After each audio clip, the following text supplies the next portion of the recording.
30いや40年ぐらい前の関の亀山製作所と思われるどこで作られたと思われるハンターナイフ、静岡のおそらく正豊さん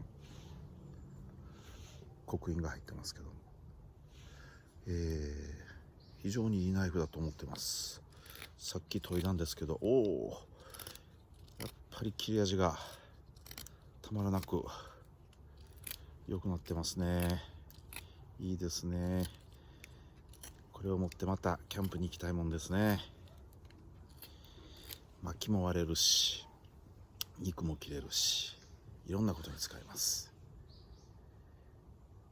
日本の昔のハンティングナイフ、昔登山ナイフと言ってましたね。